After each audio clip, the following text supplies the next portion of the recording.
Friends, in in last part we have seen the standard deviation and how to calculate the standard deviation from ungrouped data and group data. In this part we will consider the combined standard deviation of two groups or more than two groups. So let us consider the example as find the combined standard deviation of these two groups. Now these two groups have number of students, mean and standard deviations are given.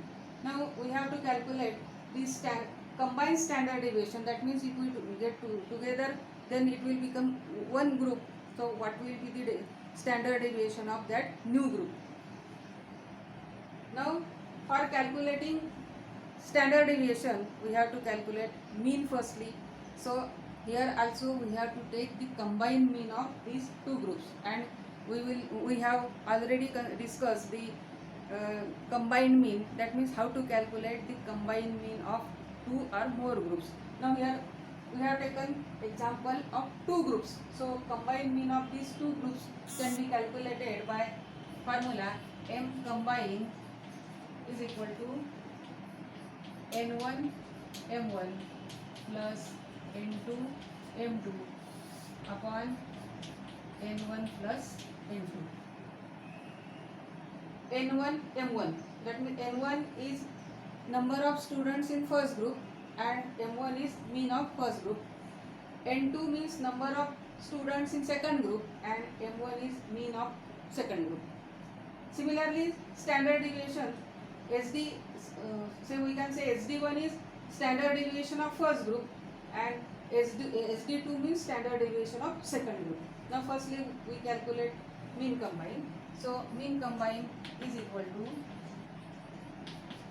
n1 m1, that means 150 multiplied by 120 plus 75 multiplied by 126 and whole divided by n1 m1, that means 150 plus 75, and which is equal to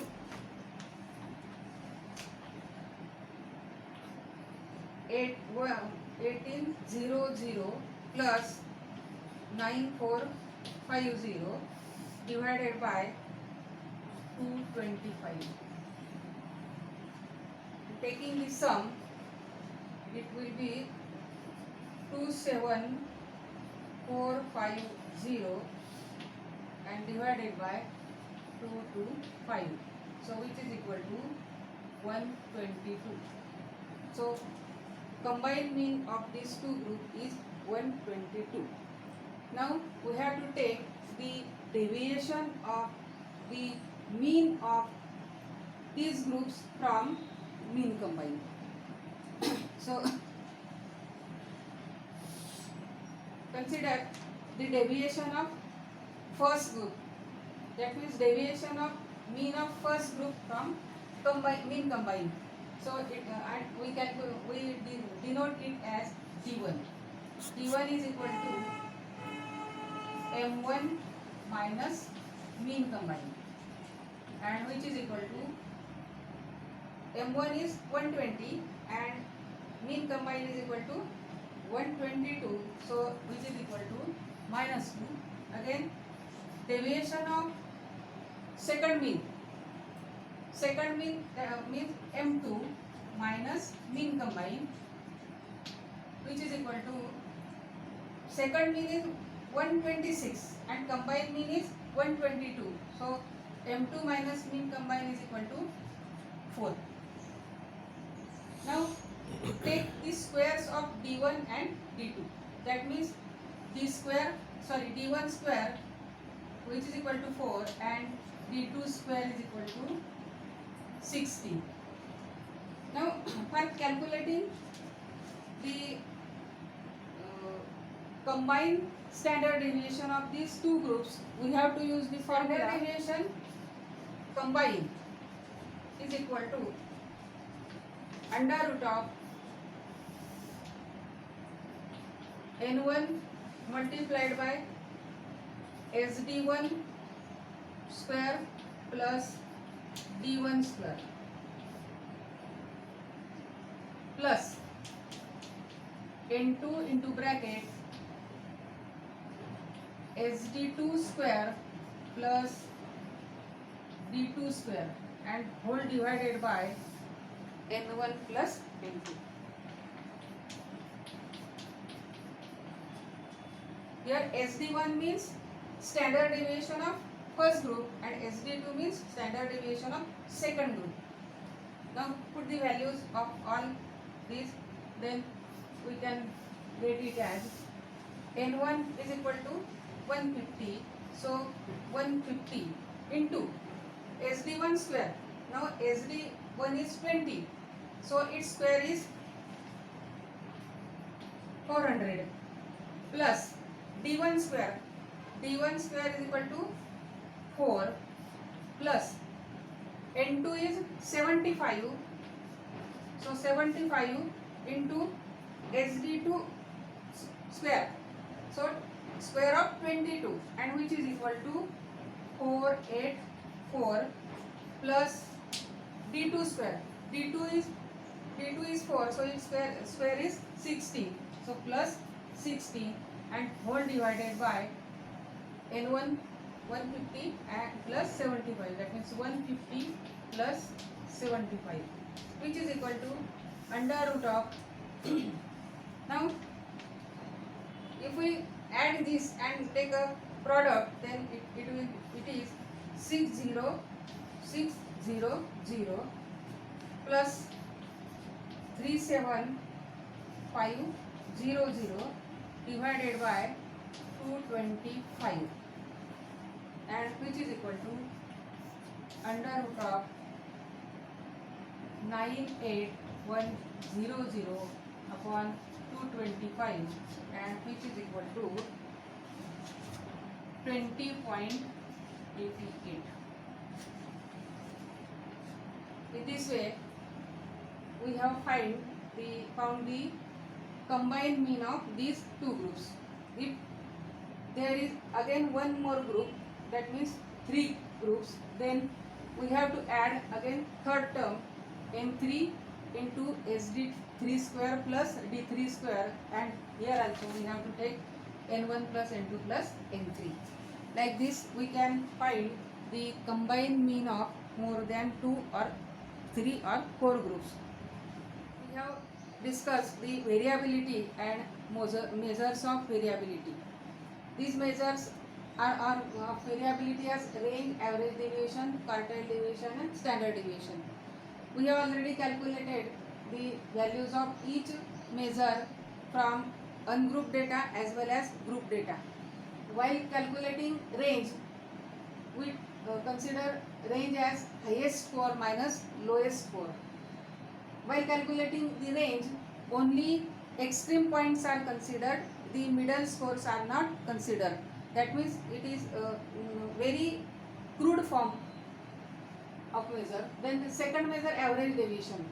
Average deviation is calculated by taking the deviation of each score from mean, but the signs of deviations are not considered. So it is also very unreliable measure of variability. Now, if we consider quartile deviation, then quartile deviation is the half of interquartile deviation. That means only we have to consider the middle 50% of scores, the score 25% scores above and 25% scores below are not considered in quartile deviation. That means all scores are not considered in quartile deviation. So quartile deviation has some limits. But if we consider standard deviation, then in standard deviation the deviation of each score is considered, and the deviations are taken from the measure of central tendency mean. Mean is stable and reliable measure of central tendency. So ultimately this measure of variability, standard deviation, is also stable and reliable measure of variability. So taking the limitations, their use are also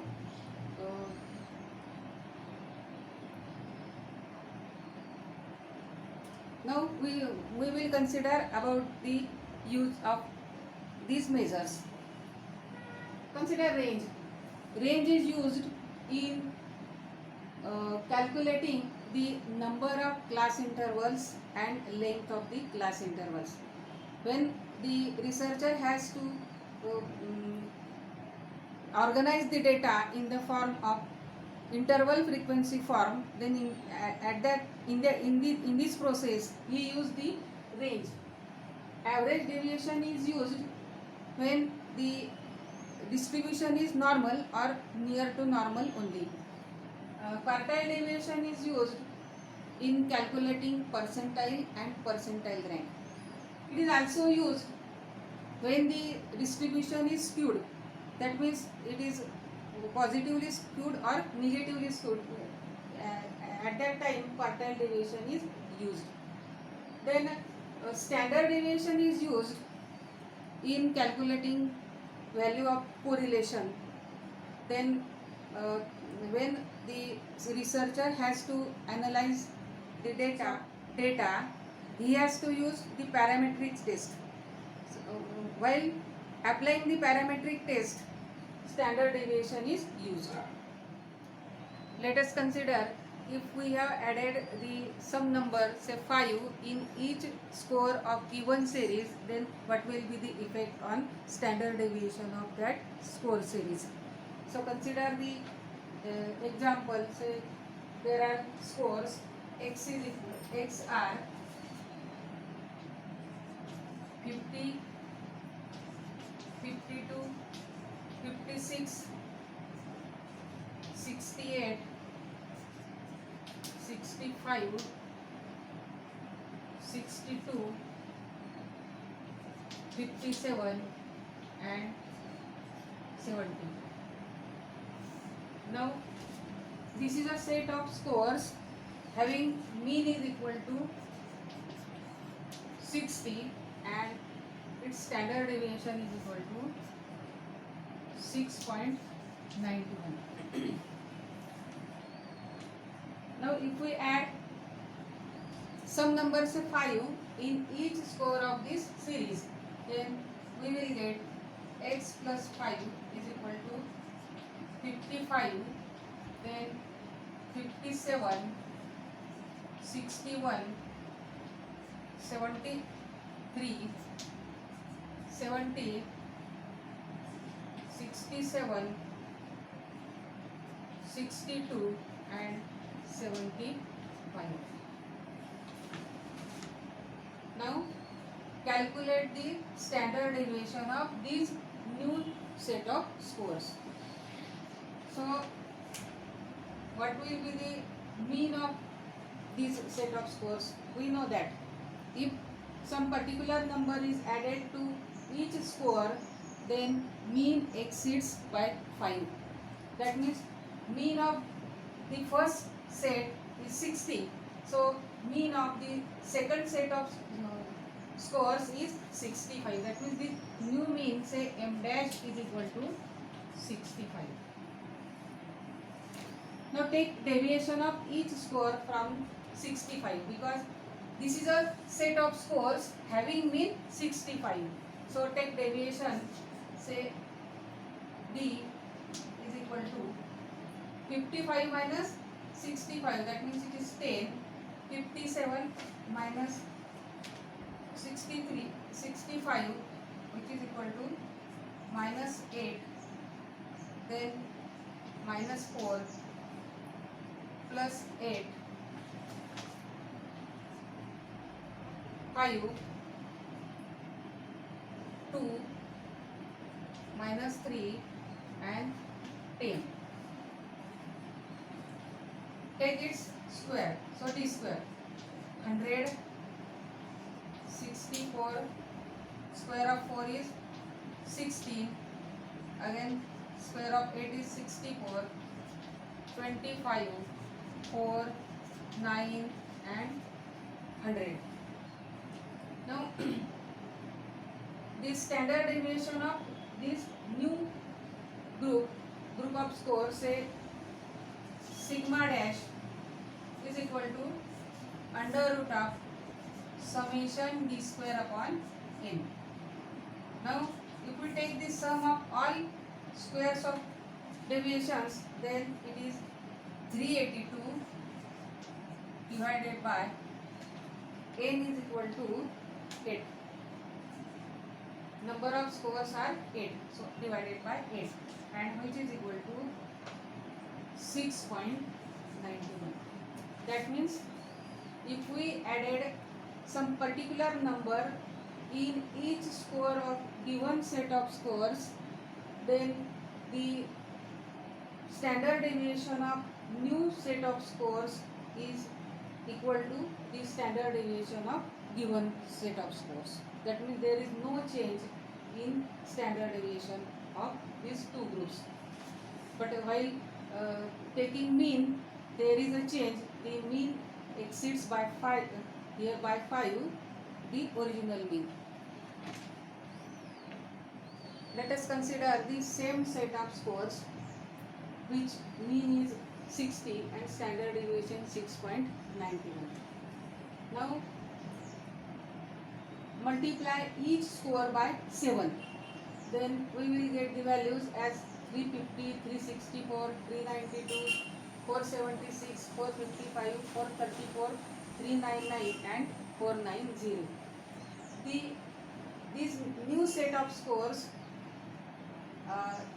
having mean is equal to 420. That means mean of this set of scores is 420. Now we have to calculate the standard deviation. So take the deviation of each score from mean 420. So the deviations are, say, d double dash, which is equal to minus 70, minus 56, then minus 28, 56, 35, 14, 21 and 70. Now take square, that means d double dash square. So 4900, square of minus 56 is 3136, then 784,